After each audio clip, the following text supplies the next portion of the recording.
Hello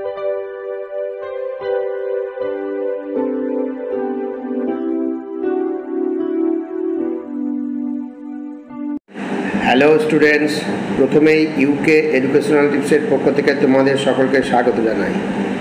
BA second semester Bangla suggestion হিসাবে আজকে যে ভিডিওটি দেওয়া হয়েছে তোমরা গুরুত্ব সহকারে লক্ষ্য করো। কলকাতা এবং কল্যাণী বিশ্ববিদ্যালয়ের বাংলা মেজর এবং মাইনর স্টুডেন্টসদের জন্য বাংলা ভাষার শব্দভাণ্ডার থেকে যে প্রশ্নোত্তরগুলো দেওয়া হয়েছে প্রত্যেকটাই ভেরি ইম্পর্ট্যান্ট। সুতরাং স্টুডেন্টস, তোমরা ভিডিওটির শুরু থেকে শেষ পর্যন্ত প্রত্যেকটা প্রশ্নোত্তর মনোযোগ সহকারে দেখো এবং তৈরি করে নাও। এখান থেকে অনেক প্রশ্নই তোমরা পরীক্ষায় কমন পেয়ে যাবে।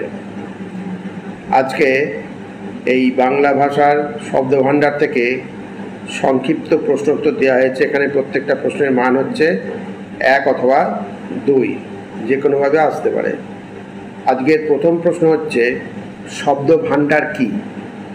তাহলে দেখো, যে কোনো ভাষার ভাব প্রকাশের ব্যবহারযোগ্য শব্দ সমষ্টিকে শব্দভাণ্ডার বলা হয়। নেক্সট প্রশ্ন, বাংলা শব্দভাণ্ডারে কত রকম শব্দ আছে এবং কি কি? বাংলা শব্দভাণ্ডারে 3 রকম শব্দ আছে, যথা মৌলিক শব্দ, 2 আগন্তুক বা কৃতঋণ শব্দ এবং 3 হচ্ছে নবগঠিত শব্দ। নেক্সট, মৌলিক শব্দ কি? যে সকল শব্দ জননী স্থানীয় ভাষা থেকে বিকৃত বা অবিকৃত অবস্থায় উত্তরাধিকার সূত্রে পাওয়া যায় সেইগুলিকে মৌলিক বা নিজস্ব শব্দ বলা হয়। এবার 4 নম্বর প্রশ্ন, মৌলিক বা নিজস্ব শব্দ কত প্রকার ও কি কি? মৌলিক বা নিজস্ব শব্দ 3 প্রকার, যথা তৎসম, অর্ধতৎসম এবং তদ্ভব। নেক্সট, তৎসম শব্দ কি?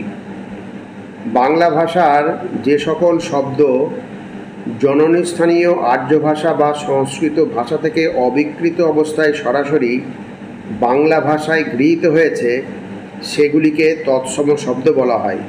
যেমন কৃষ্ণ, সূর্য, আকাশ, বায়ু, পর্বত, লতা, গৃহ, লোক, নরনারী ইত্যাদি। এবার তৎ কথার অর্থ কি? তৎ কথার অর্থ তার বা সংস্কৃত। নেক্সট, অর্ধ তৎসম শব্দ কি? বাংলা ভাষার যে সকল শব্দ সংস্কৃত থেকে সরাসরি বা মধ্য ভারতীয় আর্য ভাষার মধ্যে দিয়ে বিবর্তিত হয়ে না এলেও কিঞ্চিত বিকৃত হয়ে বাংলায় স্থান পেয়েছে সেগুলিকে অর্ধ তৎসম শব্দ বলে।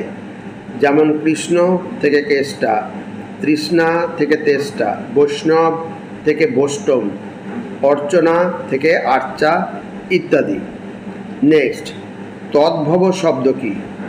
বাংলা ভাষার যে সকল শব্দ প্রাচীন আর্য ভাষা থেকে মধ্য ভারতীয় আর্য ভাষার মধ্য দিয়ে বিবর্তিত হয়ে ভিন্ন রূপ লাভ করে বাংলায় স্থান পেয়েছে তাদেরকে বলা হয় তদ্ভব শব্দ।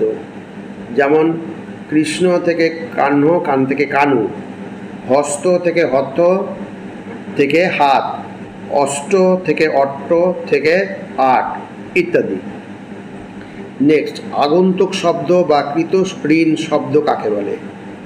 বাংলা ভাষার যে সকল শব্দ সংস্কৃত বা সংস্কৃত মূল নয় ভাষা ছাড়া অন্যান্য ভাষার কাছ থেকে বিভিন্ন সময়ে গৃহীত হয়েছে সেগুলিকেই আগন্তুক বা কৃতঋণ শব্দ বলা হয়।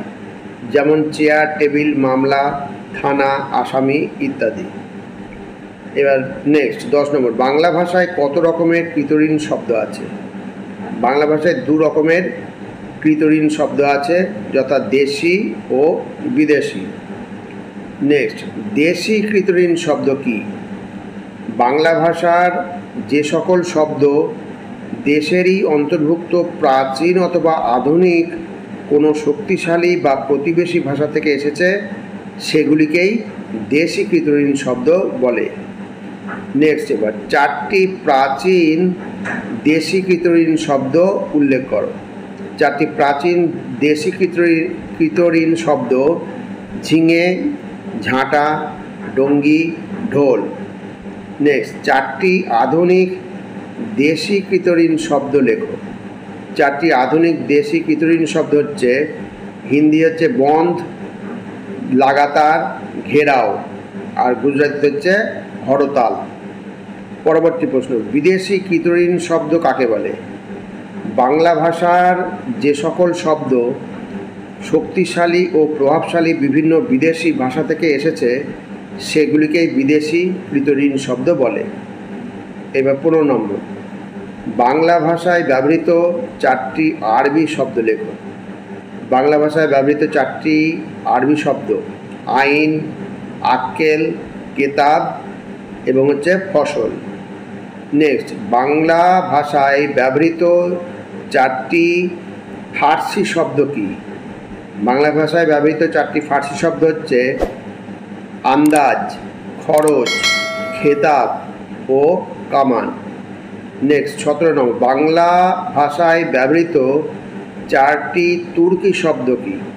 বাংলা ভাষায় ব্যবহৃত 4টি তুর্কি শব্দ হলো আলখাল্লা, উজবুক, কাঁচি ও কুলি। নেক্সট, বাংলা ভাষায় ব্যবহৃত 4টি পর্তুগিজ শব্দ কি? বাংলা ভাষায় ব্যবহৃত 4টি পর্তুগিজ শব্দ আলমারি, আলপিন, আলকাত্রা ও আনারস। নেক্সট, নবগঠিত শব্দ কয় প্রকার ও কি কি? নবগঠিত শব্দ 2 প্রকার, এক হচ্ছে মিশ্র এবং 2 হচ্ছে অবিমিশ্র। 2টি অবিমিশ্র নবগঠিত শব্দের উল্লেখ করো। 2টি অবিমিশ্র নবগঠিত শব্দ হলো অতিরেক আর হচ্ছে নিশ্চুপ। নেক্সট, 2টি মিশ্র নবগঠিত শব্দের উল্লেখ করো। 2টি মিশ্র নবগঠিত শব্দ, এক হচ্ছে হাফ হাতা, 2 হচ্ছে হেড পণ্ডিত। নেক্সট, 2টি অনুবাদমূলক নবগঠিত শব্দের উল্লেখ করো। 2টি অনুবাদমূলক নবগঠিত শব্দ হচ্ছে বাতিঘর, লাইট হাউস ও পাদপ্রদীপ, ফুটলাইট। তাহলে স্টুডেন্টস, যে প্রশ্নোত্তরগুলো দেওয়া হলো প্রত্যেকটাই ভেরি ভেরি ইম্পর্টেন্ট প্রশ্ন। অতএব তোমরা ভিডিওটির প্রত্যেকটা প্রশ্ন তোমরা তৈরি করে নেও, এখান থেকে তোমরা অনেক প্রশ্ন কমন পেয়ে যাবে। আর স্টুডেন্টস, ভিডিওটি যদি ভালো লাগে অবশ্যই সাবস্ক্রাইব করো, এর সাথে একটা লাইক দিও এবং তোমার ফ্রেন্ডসদের মধ্যে ভিডিওটি শেয়ার করো। তাহলে স্টুডেন্টস, আজকে এখানেই শেষ করি। তোমরা সকলে ভালো থেকো, সুস্থ থেকো। Thank you very much.